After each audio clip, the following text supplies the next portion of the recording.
మన రక్షకుడైన యేసుక్రీస్తు వారి ఘనమైన నామమున మీకు వందనాలండి. మనము ప్రార్థన చేసుకుందాం. కృపగల మా రాజా, ఈ ఉదయకాల సమయంలో మరొకసారి మీ యొక్క సజీవమైన వాక్కుతో మా జీవితాలను దర్శించండి, బలపరచండి. మాకు కావాల్సిన ఆత్మీయ బలాన్ని సమృద్ధిగా మీరు కలుగజేసి మమ్మల్ని నింపమని యేసు నామమున వేడుకుంటున్నాము తండ్రి. ఆమేన్.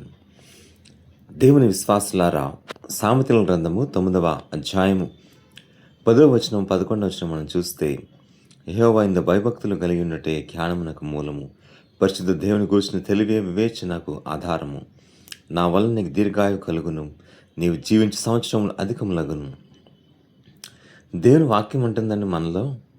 మరి మనము ఆయన యందు భయము భక్తి చేసినప్పుడంట ఆయన జ్ఞానము మనకి ఉంటుంది.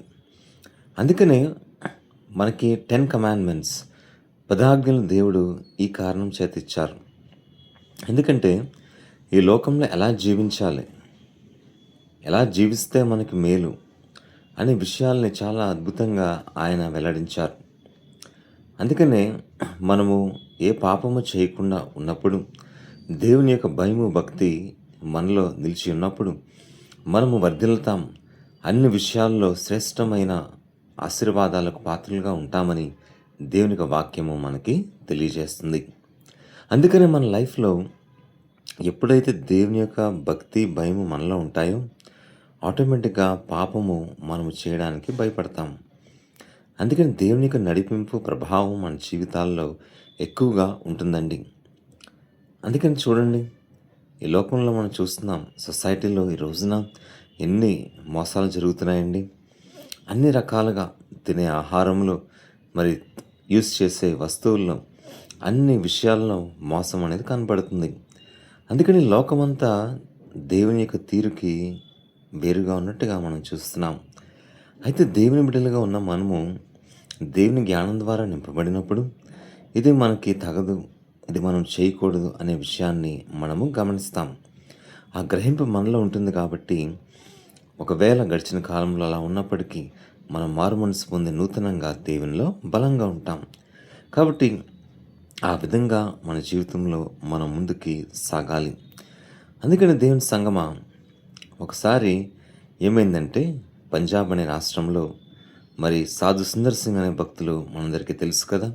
ఈ సాధు సుందర్ సింగ్ అనే భక్తులు ఒక చోటను సువార్తను ప్రకటిస్తున్నప్పుడు దేవుని యొక్క వాక్యాన్ని తెలుసుకుని, మరి దేవుని యొక్క విషయాలు మార్గము తెలియని పరిస్థితుల్లో దేవుని యొక్క వాక్కుని చదువుకొని ప్రార్థన చేసుకున్న తర్వాత, శిలువ దర్శనాన్ని పొందుకున్న తర్వాత యేసువారే సమస్తం అని నిర్ణయించుకున్నారు. అయితే తనతో పాటు ఈ లోకంలో జీవిస్తున్న ఒక వ్యక్తి ఏమనేవాడంటే, ఓ సాధు సుందర్ సింగ్, నువ్వు ఒక సాధుగా మారిపోయావు. నేనైతే భోగిగా, నేనైతే మంచిగా అన్ని విషయాలను అనుభవించే వ్యక్తిగా, డబ్బుని, లోక విషయాల్ని అన్నీ కూడా అనుభవించే వ్యక్తిగా ఎంజాయ్ చేస్తున్నాను లైఫ్ని. నీకు ఆ లైఫ్ లేదు కదా అని చెప్పాడనమాట. అయితే ఆ మాటలకి సాధు సుందర్ సింగ్ గారు బాధపడ్డారు. కానీ ఆయనలో ఒక సత్యము ఉంది.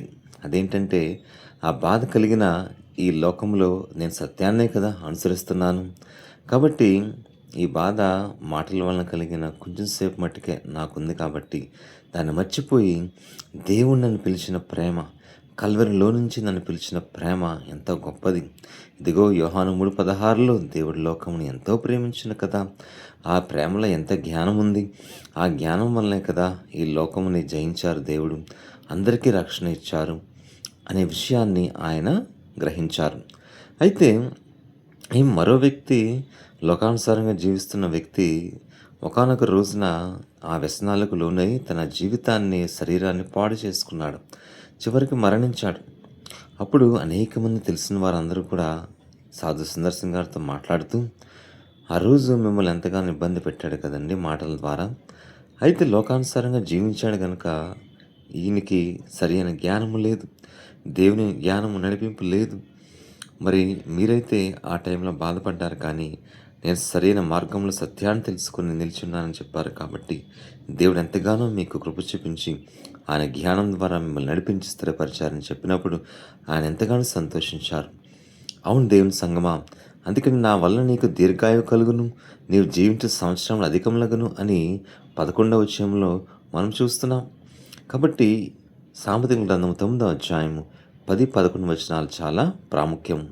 అలాగే మన బిడ్డలకు, యవన బిడ్డలకు ఈ రోజున యవన వయస్సులోని దేవునికి భయమును, జ్ఞానమును మనము నేర్పించాలి. ఎందుకంటే మొక్కై వ్రంగనిది మ్రాణై వంగున.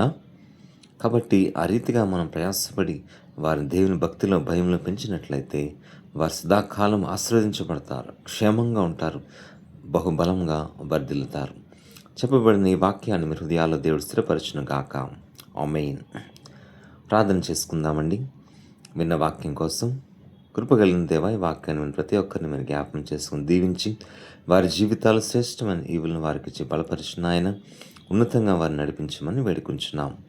మీ సజీవమైన వాక్కుతో వారిని దర్శించి చక్కగా అన్ని విషయాల్లో వారిని స్థిరపరచమని, వారికి ప్రతి బలహీనతలు తొలగించి మరి మీ వాక్కు ద్వారా వారికి కావాల్సిన ఆదరణను మీరు ఇస్తారని యేసునామమున విశ్వాసంతో శాంతికరమైన జలములు నడిపించే దేవునిగా వారికి మీరు సమాధానం ఇస్తారని యేసునామమున విశ్వాసంతో అడుగుచున్నాము తండ్రి. ఆమేన్. Thank you for watching gospel 7 YouTube channel. Please like, share and subscribe. అందరికీ వందనాలు.